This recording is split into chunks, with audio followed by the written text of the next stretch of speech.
Her mother refused life-saving surgery money for her son. Then now she unmasked the lies and took back her power in public. "Noah, don't forget your lunch." Elizabeth Morrison hurried toward the front door. She grabbed the lunchbox left on the kitchen counter and called out to her son, who was still washing his face. "Sorry, Mom, coming right now." Noah's reply came from the bathroom. At 12 years old, her son had gradually grown taller, and his voice was beginning to deepen. Even so, mornings were always hectic. Ellie glanced at the clock and let out a small sigh. If they didn't leave within 15 minutes, she would be late for her hospital shift. "Hurry up! You'll miss the bus." When Noah rushed out with his hair still wet, Ellie couldn't help but smile. It had been 5 years since her divorce, and every day had been like this since she started living alone with her son. Still, with Noah's cheerful personality, Ellie had somehow managed to get through days as a single mother. "Mom, can I go to Jason's house after school today?" Noah asked while stuffing his lunchbox into his backpack. "What about homework? I'll finish it all before I go, I promise." Ellie thought for a moment, then nodded. "All right, but be home by dinner time." "Thanks, Mom." The sound of Noah running toward the front door echoed through the house. Ellie quickly grabbed her own bag and followed after her son. She worked as a nurse at the local general hospital. Though her job was busy, she was grateful that her regular shifts allowed her to attend most of Noah's school events. Her nurse's salary wasn't particularly high, but it was enough to support the two of them. However, she could barely save anything and constantly worried about the future. After the divorce, child support from her ex-husband, Greg, had become irregular, forcing Ellie to become financially and emotionally independent.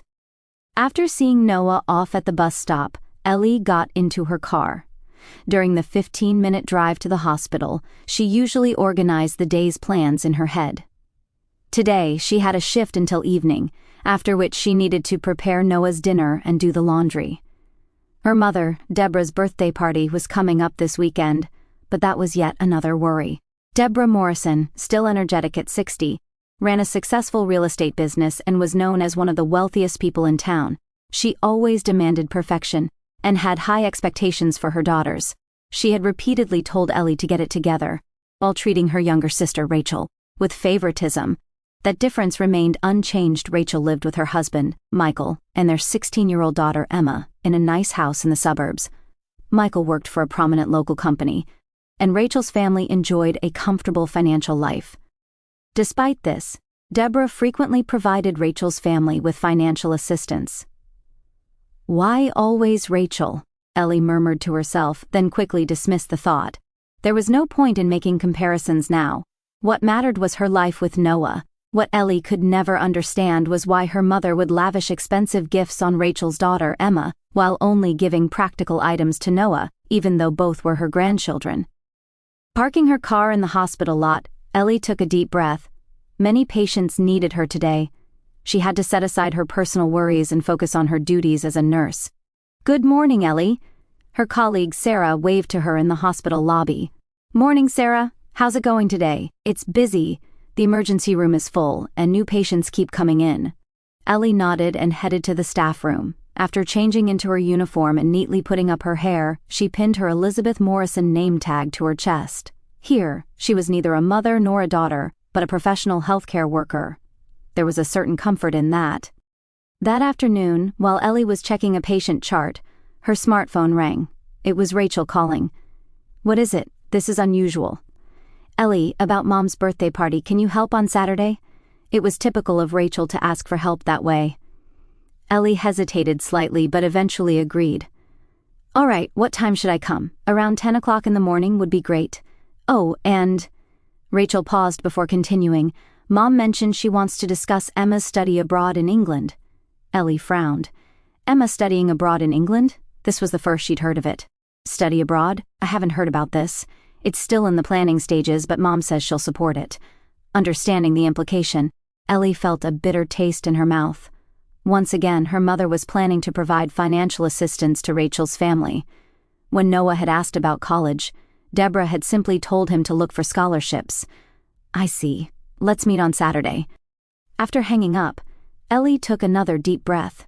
She should be used to this by now, but there was always a small pain lingering in her heart. Still, she had no choice but to keep moving forward, for Noah's sake and for her own. "The patient in room 3 is calling for you," a colleague informed her. Brought back to reality, Ellie smiled and replied, "I'll be right there." She straightened her back and walked with composed steps toward the patient room. It was just after 3 o'clock in the afternoon when Ellie's smartphone rang again. She was in the ward measuring a patient's blood pressure, but she answered despite not recognizing the number. "Hello, is this Elizabeth Morrison?" The voice on the other end was tense. "Yes, that's me. This is Nurse Smith from Central Middle School. I'm calling about Noah." Ellie felt her heart stop for a moment. "Noah? Did something happen?" "He was in an accident after school. Noah has been taken to St. Mary's General Hospital emergency room. Could you come right away?" The blood drained from Ellie's face. "Accident? What kind?" "He was hit by a car while crossing at a crosswalk." "The hospital will give you more details." Ellie felt as if the ground beneath her was shaking. Quickly gathering herself, she replied, "I understand. I'll go right away." After hanging up, she hurriedly explained the situation to her supervisor and received permission to leave early.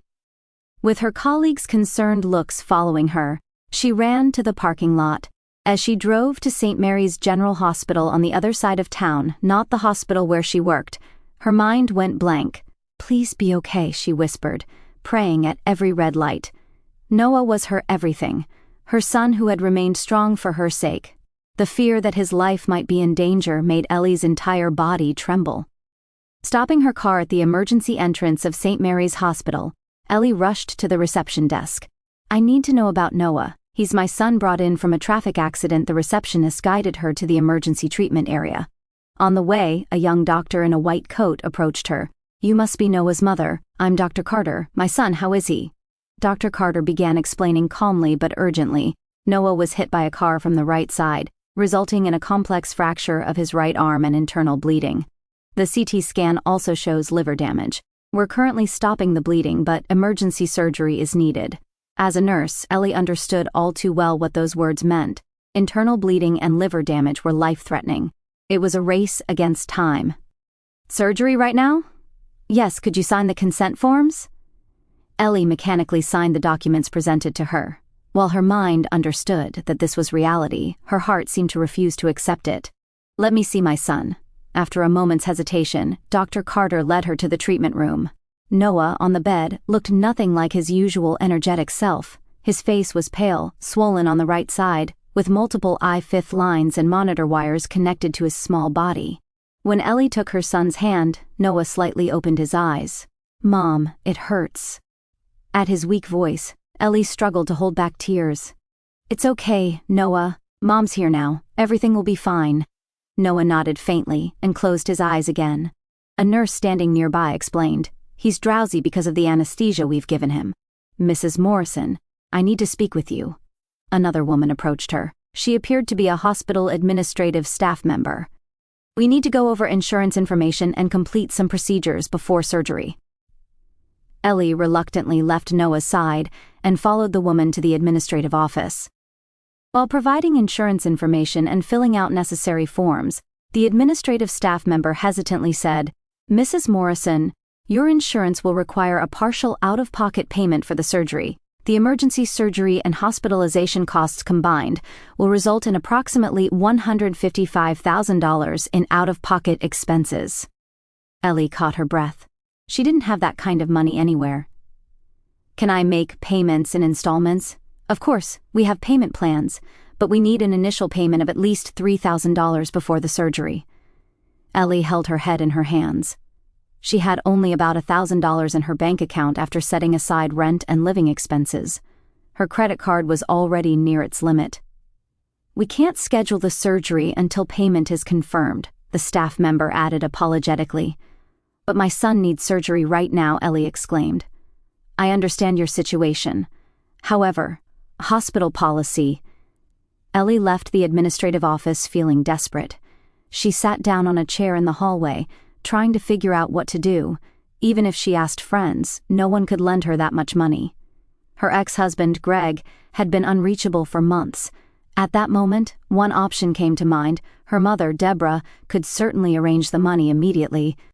However, Ellie had never borrowed money from her mother before. She had her pride, and more than anything, she feared being refused. But now was different. Noah's life was at stake. With trembling hands, Ellie took out her smartphone and called her mother. "Hello, Ellie, this is a surprise, getting a call from you." Her mother's voice was as composed as ever, with a hint of sarcasm. Ellie stumbled over her words. "Please, Noah's been in an accident. I don't have enough for the surgery costs. Could you lend me some money?" On the other end of the line, Deborah's breathing seemed to pause for a moment. "Accident? What happened? Is he all right?" "He was hit by a car. There's internal bleeding and he needs emergency surgery." "But the insurance deductible?" "They won't start the surgery unless I can pay $3,000 up front." Ellie desperately forced the words out. "Please, Mom, I'll pay you back for sure." On the other end of the phone, Deborah let out a deep sigh. "I'm sorry, but I can't provide the money right now." Ellie couldn't believe her ears. "What do you mean? Noah's life is at stake. I just promised to fund Emma's study abroad in England. You understand, don't you? We can't miss this opportunity." Ellie felt as if the world around her had darkened with shock. To weigh Emma's study abroad against Noah's life? Noah's life is at stake. Can't Emma study abroad wait a little longer? Her voice trembled. It wasn't anger but pure fear and desperation. "Ellie, you've always managed on your own. You'll figure it out this time too." Deborah's voice was cold, decisive. "Why?" Ellie could no longer hold back, and tears streamed down her cheeks. "Mom, please, Noah is your grandson." "Of course I know that, but a promise is a promise. I promised Rachel and Emma, so..." "It's okay if Noah dies?" "Don't be so dramatic. You'll manage somehow." "Fine." Ellie hung up, feeling drained of all strength. She collapsed into a chair in the hallway as tears flowed freely. "Mrs. Morrison." Dr. Carter approached her. "We're ready for surgery. About the payment, please give me a little more time. I'll figure something out." She staggered back to Noah's room and quietly took his hand as he received his intravenous drip. "It's going to be all right. Mom will figure something out," she said, fighting back tears. Noah weakly opened his eyes and smiled faintly. "I'm okay. It doesn't hurt much." Seeing her son trying to be brave broke Ellie's heart. How could she come up with the money? Various options raced through her mind. Ask colleagues for help, rush to a bank for an emergency loan. Holding Noah's hand tightly, Ellie made up her mind. She would find a solution, no matter what. That was her role as a mother. It was her duty to protect her son's life. "We ready to proceed?" The nurses entered the room. Ellie momentarily panicked. The money issue wasn't resolved yet. But the payment... One of the nurses smiled at her. "Everything's fine. The surgical team is standing by. Let's move Noah to the operating room." Though confused, Ellie watched as Noah was taken to the operating room. What happened with the payment issue? While she was still bewildered, a hospital administrator appeared before her, Mrs. Morrison, regarding the payment. Before hearing those words, Ellie spotted a familiar figure at the far end of the hallway. It was her mother, Deborah, running with a distressed expression. Deborah stopped in front of Ellie, out of breath. Her eyes were red, her makeup ruined. Even her usually perfectly styled hair was disheveled. She had clearly rushed over in a hurry. "Mom!" Ellie's voice caught with surprise and confusion. She couldn't understand why her mother was here after coldly rejecting her just moments ago. "Noah, the surgery?" Deborah asked anxiously. "He just went into the operating room," Ellie replied coldly. "But the payment issue isn't..." The hospital administrator interrupted her. "Mrs. Morrison, the initial payment for the surgery has already been completed. Please don't worry." Ellie tilted her head in confusion. "What? Who?" "I paid it," came a voice from behind her. Turning around, Ellie saw Rachel standing there. She too appeared to have rushed over, her cheeks flushed. "Rachel? Why?" "I'll explain." Rachel took Ellie's hand. "But first, let's find somewhere we can sit down." The three women moved to the hospital cafeteria. For a while, there was silence as they sat with their coffees. "What's going on?" Ellie finally spoke. "Mom, when I called you earlier, you clearly refused me." Deborah couldn't look up. Rachel began explaining instead. "I called Mom, Ellie. I was worried when I heard you were at the hospital." "How did you know?" "A colleague from the hospital contacted me. It's a small town, rumors spread quickly." Rachel smiled bitterly. So I asked Mom, "Did Ellie call you?" And she said, "I refused her." Rachel gave Deborah an accusing look. When she told me what happened, I immediately went to the bank. Then I called Mom and told her to come with me. Ellie was confused. She couldn't understand why Rachel would go to such lengths. The two had never been close as children. If anything, their mother's favoritism had created distance between them. "But why did you provide the money?" Rachel took a deep breath. "Ellie, I heard about Noah. It must be terrible," Rachel said gently. "I heard Mom turned you down because of Emma's study abroad costs, but that's a lie." Ellie frowned. "What do you mean about Emma's study abroad? We haven't borrowed any money from Mom for that. Michael's company is covering all the costs. We informed Mom last week." Ellie was shocked. She turned to look at Deborah, who shamefully turned away. "What does this mean?" Ellie's voice trembled. "Why did you lie?" Deborah let out a long sigh. Just as she was about to answer, the cafeteria door opened and Dr. Carter entered. "Mrs. Morrison, may I have a word?" All three women stood up at once. "How's Noah?" Ellie clutched her chest. "The surgery has just begun. It will take about 2 more hours, but there are some things I'd like to explain to you in advance." Dr. Carter explained the details of the surgery and the expected recovery process. The liver damage was serious but not fatal. The bone fracture was complex and might require multiple surgeries. Recovery would take time, but Noah's youth was on his side. After the doctor left, a heavy silence again enveloped the three women. "Mom," Ellie said quietly but firmly, "explain. Why did you use Emma's study abroad as an excuse?" Deborah sank deep into her chair, covering her face with both hands. "I was too ashamed to tell the truth." Her voice was small and trembling. Ellie and Rachel exchanged surprised glances. It was unheard of for Deborah to show any weakness. "What were you ashamed of?" Rachel asked gently. After a long silence, Deborah finally raised her face. There were tears in her eyes. "I don't have any money." "What?" Ellie and Rachel exclaimed simultaneously. "I failed in a real estate investment. I'm deeply in debt." Deborah's voice caught. "I couldn't tell anyone, especially not you two." Ellie couldn't believe it. Her mother, Deborah, had always seemed financially stable, a successful businesswoman. She was thought to be one of the wealthiest people in town. "How much?" $3.5 million, Deborah answered in an almost inaudible voice. Rachel nearly fell off her chair from shock. "How? Since when?" "Since last year. I invested everything in the Southside large-scale development project, but the construction company went bankrupt." Deborah explained the details. She had wagered all her assets, including her long-term savings and bank loans. The project's failure had pushed her to the brink of financial ruin. "But you always made us think," Rachel's words trailed off. "I was keeping up appearances," Deborah answered sadly. "I wanted to remain the successful person everyone in town knew, and a respectable mother in front of my daughters." Ellie was flooded with complex emotions, anger, sadness, and a strange sense of relief, knowing that her mother hadn't been dismissive of them, but had hidden the truth out of shame and pride. "So that's why you couldn't lend money to Ellie?" Rachel concluded. Deborah nodded. "I wanted to lend it, but I couldn't, so I lied. I thought Emma's study abroad would be an acceptable reason for refusal." "When Noah's life was at stake?" Ellie's voice shook. "There must have been another way." "I know." Deborah wiped away tears. "What a terrible mother I am. What a terrible grandmother."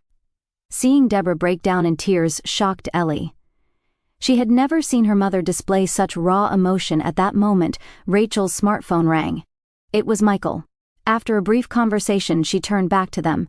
"Michael is on his way here. I told him everything," Rachel explained. "He says he'll consult with a lawyer about Mom's debt. There might be a solution." Ellie was still recovering from the shock. However, she was beginning to realize that in this crisis, her family was coming together. "But how did you arrange the surgery payment?" Ellie asked Rachel. "Credit card?" Rachel shrugged. "I used Michael's business card. It has a high limit, so it was no problem." "Thank you, really?" Ellie squeezed her sister's hand. "It's only natural." Rachel looked at Ellie seriously. "Noah is my nephew. He's family." At these words, tears welled up in Ellie's eyes. The distance she had felt between herself and her sister for years seemed to shrink in this moment of crisis. "Mrs. Morrison?" The three women turned to see a nurse standing there.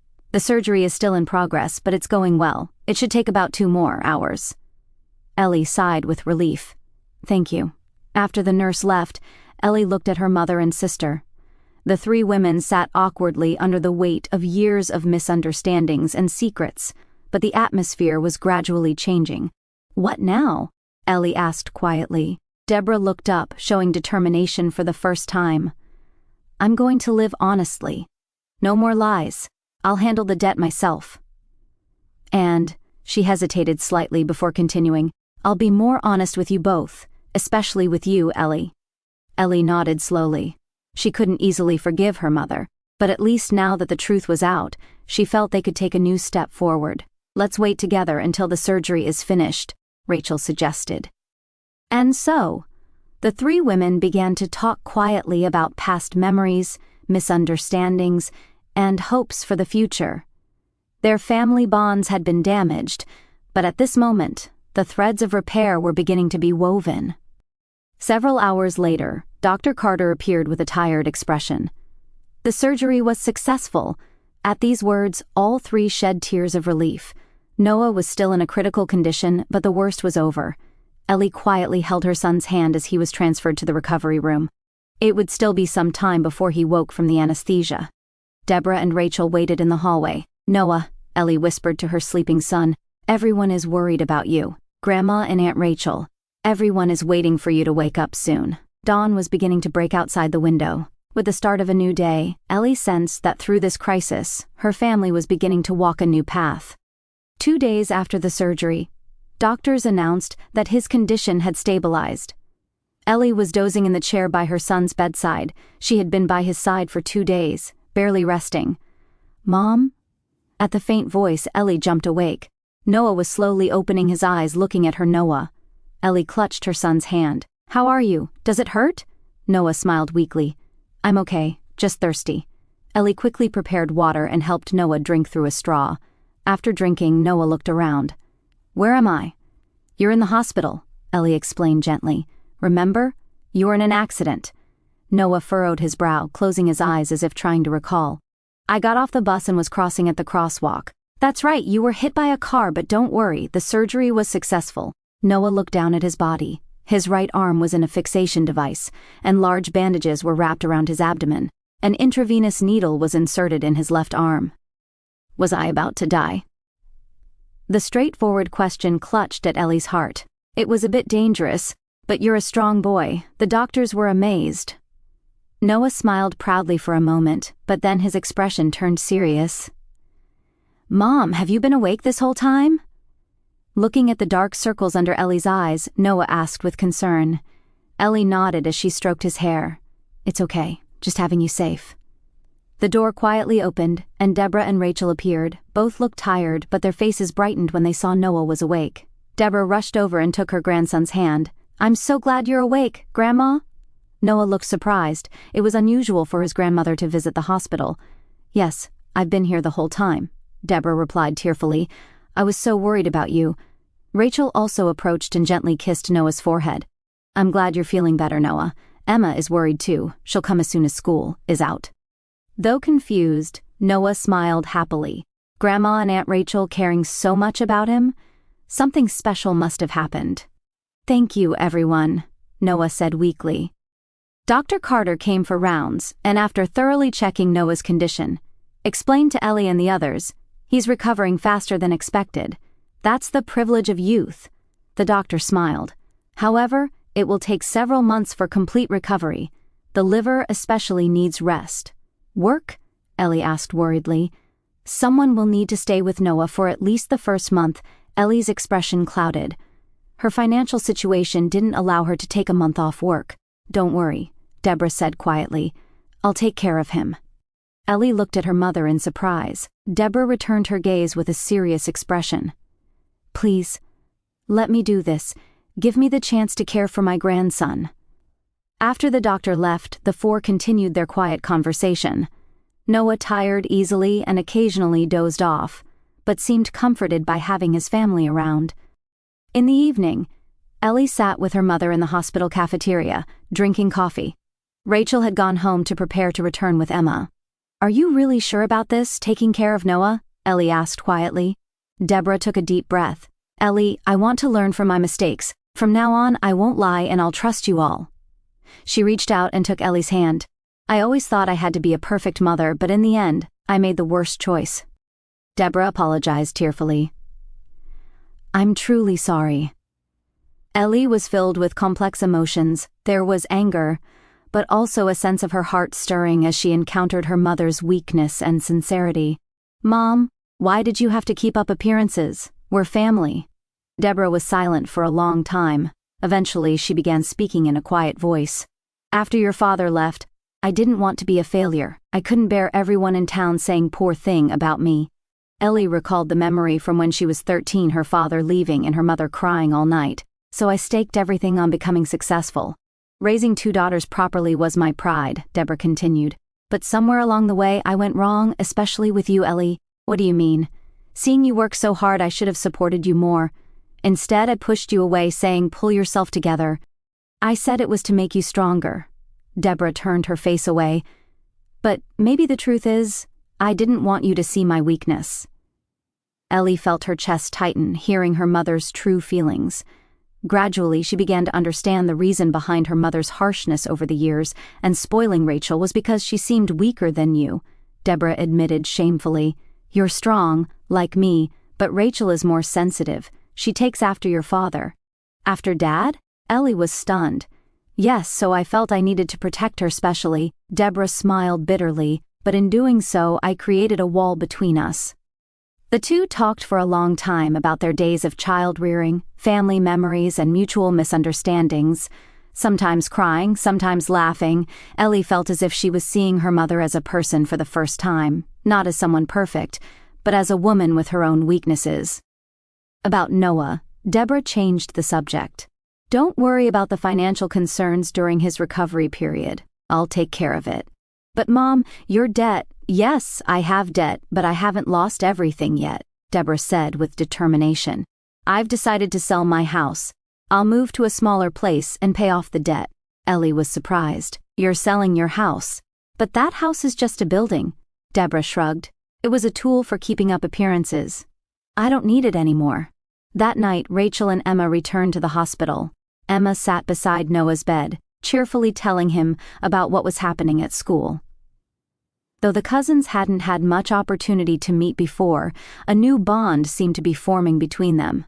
In the corner of the room, Ellie, Deborah, Rachel, and Rachel's husband, Michael, gathered to discuss the future. About the debt, Michael quietly began. There are several options you might want to consider: filing for bankruptcy. Bankruptcy? Deborah repeated in a trembling voice. It's not dishonorable, Deborah, Michael said gently. Many business people go through it. What matters is how you recover afterward. Ellie and Rachel decided to cooperate in sorting out Deborah's financial situation. The three discussed and made plans to sell Deborah's house and move her to a smaller residence to repay the debt. You two, Deborah was too emotional to continue. You've grown into such wonderful daughters, and I didn't even teach you properly. I wouldn't say that, Rachel smiled. We learned a lot from you, Mom. That's right, Ellie agreed. Both the good and the not-so-good were all valuable lessons. Deborah looked at her daughters and felt genuine pride for the first time, not the facade of pride, but a real emotion. I'm going to live differently from now on, Deborah promised. No more lies. I'll set aside my pride. And she looked at Ellie. I'll cherish you and Noah more. Ellie nodded silently. It would take time to forgive everything, but she was ready to accept the opportunity for a new beginning. By the way, Michael said about the hospital payment, I've tried negotiating with the insurance company. There's a possibility of reducing the out-of-pocket amount. Really? Ellie asked hopefully. Yes, and we can also set up an installment payment plan, Michael answered confidently. Don't worry, Ellie, we'll get through this together. In the hospital bed, Noah and Emma were quietly laughing together. Seeing this scene, Ellie thought to herself that this crisis might have become an opportunity to restore the family bonds that had almost been lost. As Noah was falling asleep, Ellie kissed his forehead. Mom, Noah sleepily opened his eyes. Grandma and everyone seem different now. Ellie smiled. That's right, they've changed for the better. Noah nodded. It's like everyone's a real family now. At those words, Ellie felt her chest grow warm. That's right, Noah, we're trying to become a real family. Noah closed his eyes contentedly. As Ellie watched her son's sleeping face, she contemplated the days ahead. It wouldn't be easy, but she was no longer alone. She had the support of her family, a new family bond built on truth.